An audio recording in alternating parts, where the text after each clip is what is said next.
मेरे प्यारे माता पिता, भाइयों, बहनों एवं बच्चों, सबों को जय यीशु। कल किसी ने मुझे विश किया कहते हुए खुश पर्व। यह सुनते ही मैंने आश्चर्य व्यक्त करते हुए अपनी प्रतिक्रिया में कहा, खुश पर्व? आज तो किसी संत का पर्व नहीं है। तब उसने मुझसे पुनः कहा, चालीसा पर्व। पर बाद में अपने चिंतन में मैंने पाया कि चालीसा भी एक प्रकार का पर्व है, पर वह है जो हमारे दिल को खुशी से भर देता है, आंतरिक आनंद प्रदान करता है।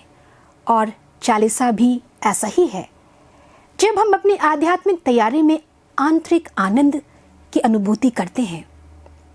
हम वर्ष 2024 के 40वें काल में प्रवेश कर चुके हैं।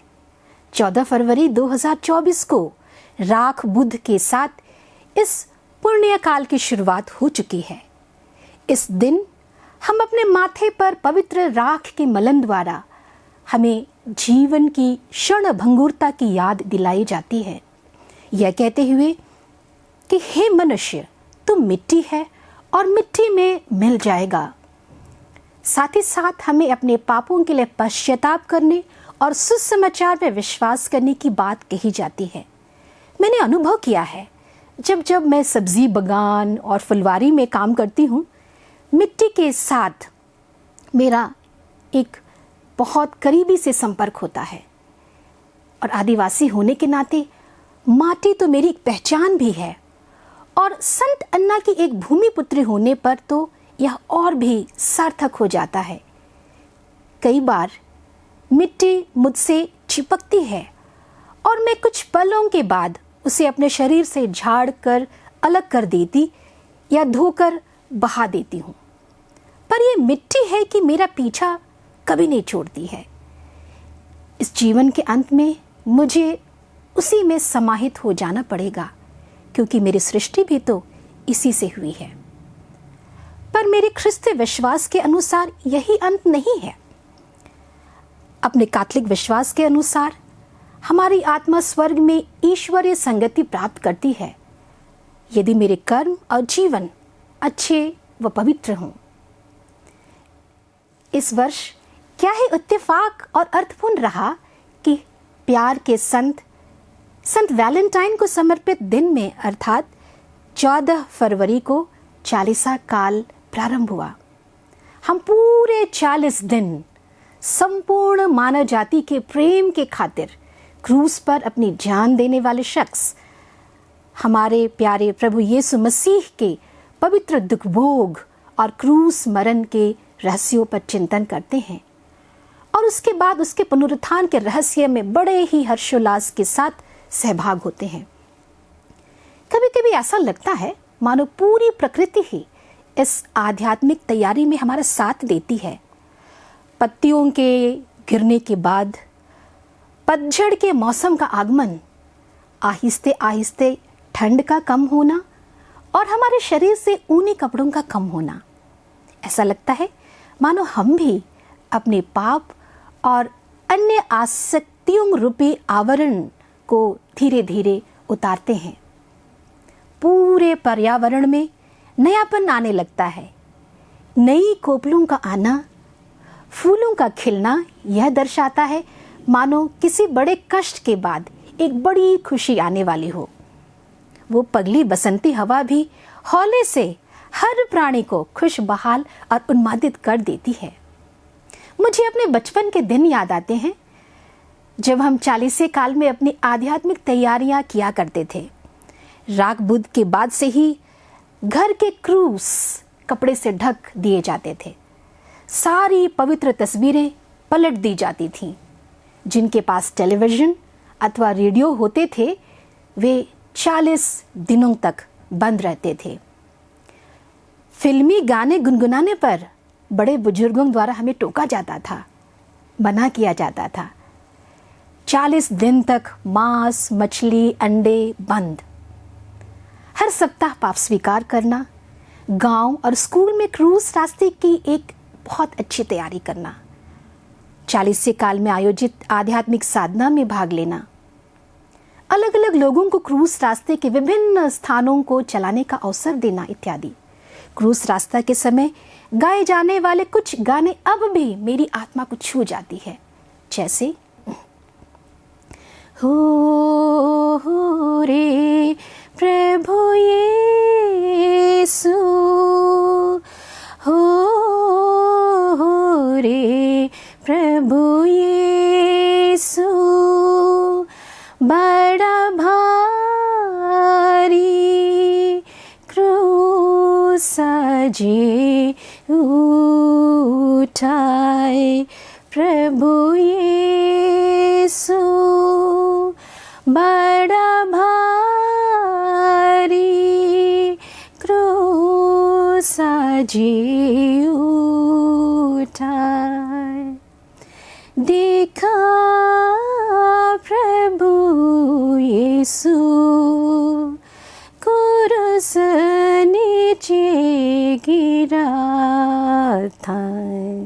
उसी तरह ओहरे ओहरे ओहरे हमर निवाय, कहा तो भाई मान, कहा तो बहन मान।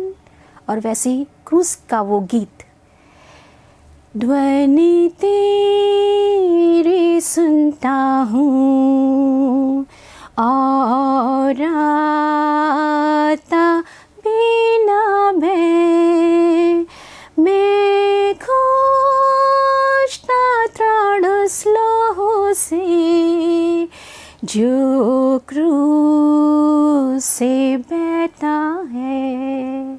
इत्यादि बहुत सारे भक्तिमय गीत जो आज भी मुझे याद है और मेरे दिल और मेरी आत्मा को छू जाते हैं। 40 का पुण्य काल हमें प्रार्थना, उपवास, भिक्षादान, त्याग, तपस्या, परहेज और परोपकार के कार्य करने की बहुत सारे अवसर प्रदान करते हैं। हम इस काल में दूसरों के लिए ज़्यादा प्रार्थना करते हैं, अपने लिए कम। संस्कारों को बार बार ग्रहण करते और खासकर मेल मिलाप और पवित्र यूखरिस्तीय संस्कार। मुझे पवित्र मिस्सा पूजा से संबंधित मदर टेरेसा या कोलकाता के संत टेरेसा के कथन याद आते हैं, जो आज भी उनके धर्म संघ द्वारा संचालित समुदायों के सैक्रिस्टी में लिखित रूप में मिलती है। और वह है, O priest of Jesus Christ, celebrate this mass as it were your first mass, your last mass and your only मास।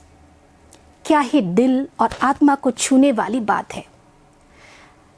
हमारी संस्थापिका यानी संत अन्ना की पुत्रियों के धर्म संघ रांची की संस्थापिका ईश सेविका माता मेरी बेर्नादेत प्रसाद किस्पुट्टा परम प्रसाद की तैयारी में बहुत सारा समय लगाती थी और अपने हर परम प्रसाद को अपने जीवन का अंतिम बार समझती थी। परम प्रसाद ग्रहण करने के बाद मौन होकर व्यक्तिगत प्रार्थना में लगी रहती थी।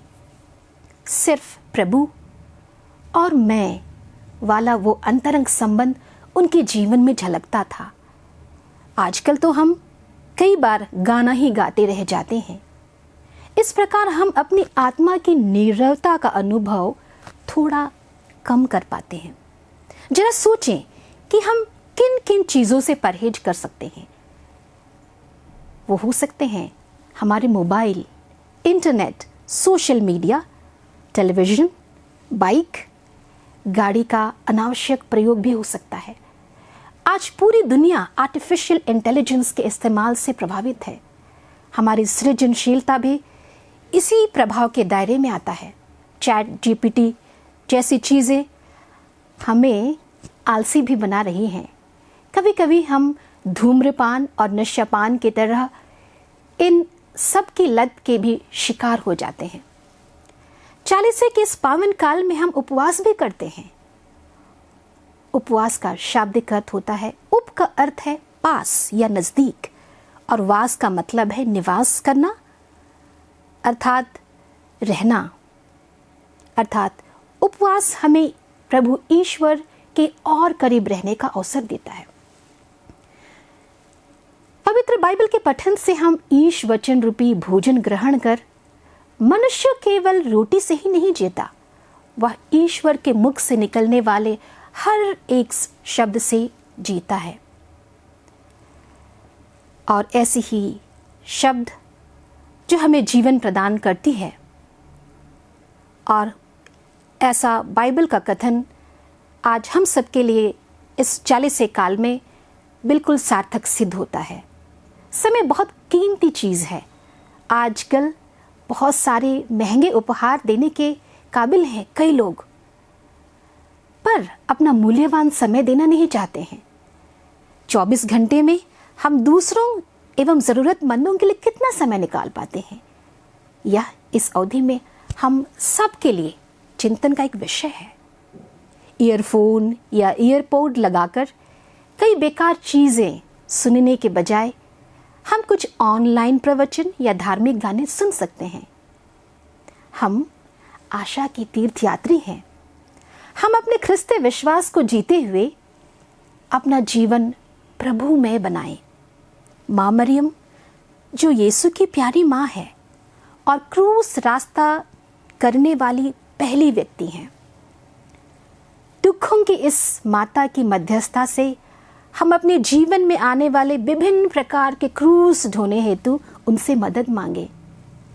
इस पुण्य काल में दूसरों के लिए एक भला नमूना बने।